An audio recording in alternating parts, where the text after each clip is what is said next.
Bonjour chers étudiants, bienvenue à l'exercice 5, le dernier exercice de l'examen d'analyse 1 2017-2018.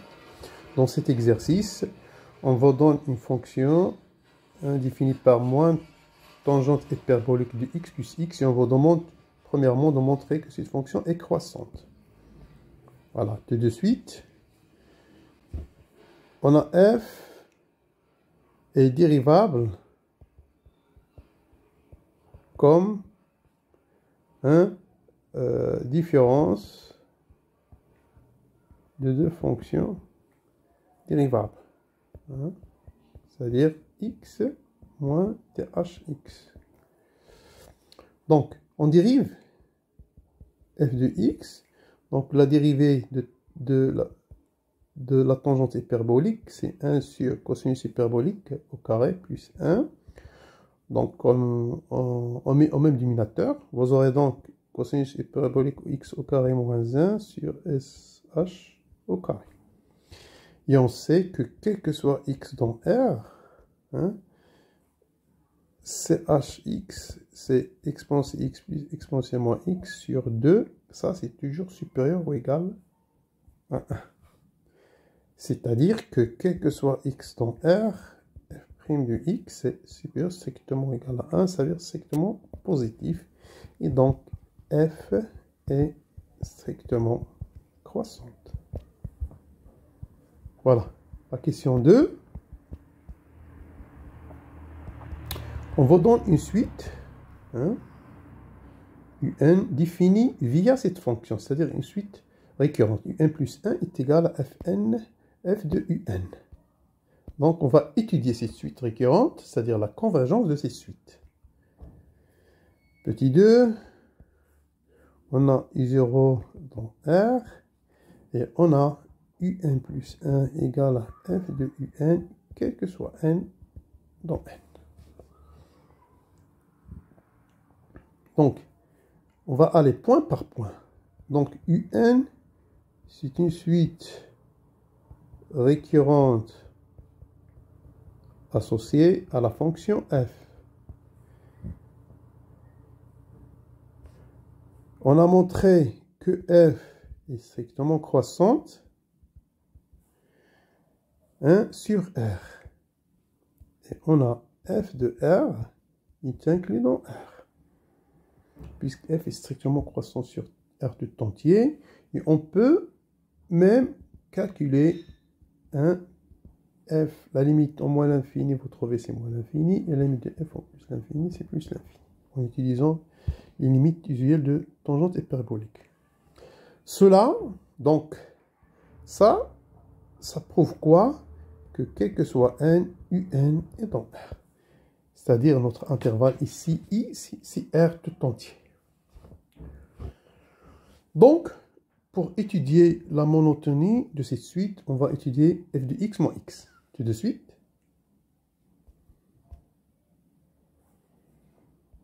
Quel que soit x dans R, f de x moins x, ça va être égal à quoi? C'est moins tangente hyperbolique de x plus x moins x. Ça va donner moins tangente hyperbolique de x. Voilà. Donc le tableau de variation de f de x moins x. Donc c'est moins l'infini. La tangente hyperbolique, ça s'annule à 0. Et là, on aura donc, puisque ce moins-là, ça va me donner ici moins, et là, plus. Donc là, puisque I0 est dans R, donc on est obligé d'étudier les trois cas possibles. I0 strictement positif, I0 égale à 0, I0 strictement négatif. Donc le premier cas, I0 strictement positif. Donc, implique, regardez, si I0 est strictement positif, ça veut dire que I0, elle est là. Et donc, vous aurez quoi? Vous aurez f de I0 moins I0 est négatif. Voilà. Et ce qui implique que f de I0 inférieur à I0, c'est-à-dire que U1 inférieur à I0. Donc, puisque f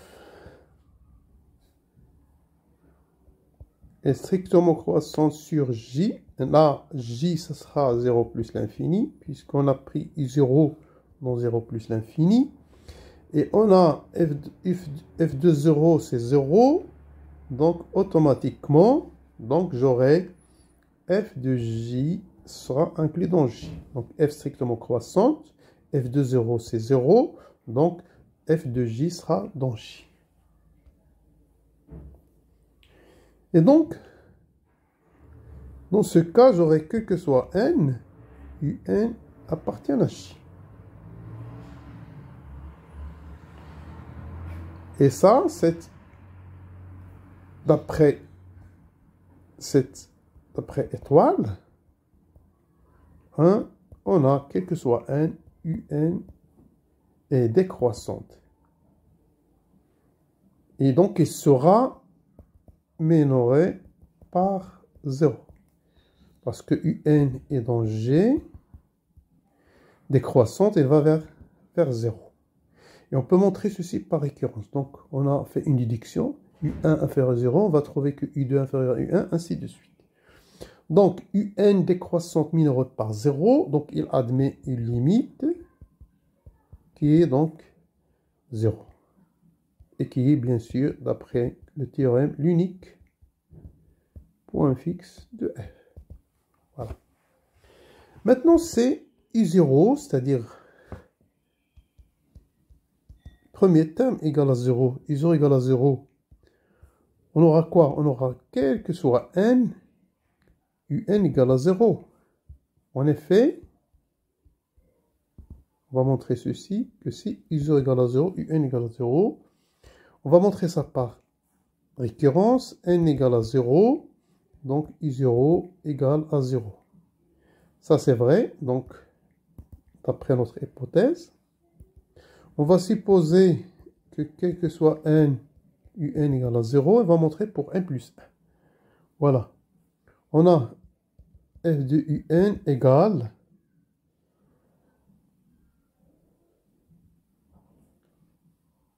f de 0. Donc on a supposé que un égale à 0. Donc f de un est égal à f de 0. Et f de 0 est égal à 0.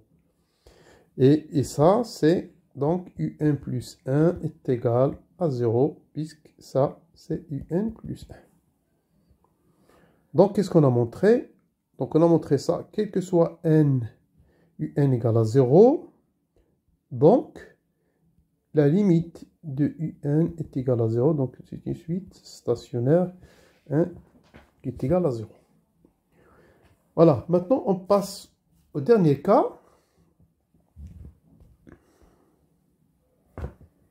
Le dernier cas, c'est I0 strictement inférieur à 0. Donc, c'est-à-dire que f de I0 moins I0 est strictement positif. On va vers notre tableau de variation. Voilà, c'est I0 est là. C'est-à-dire strictement inférieur à 0. Vous aurez donc f de I0 moins I0, c'est positif. OK?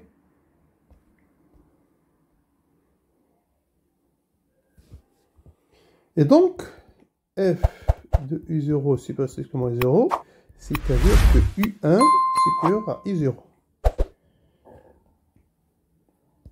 F est croissante strictement sur l'intervalle K moins l'infini 0, puisqu'on a montré que f est strictement croissante sur R.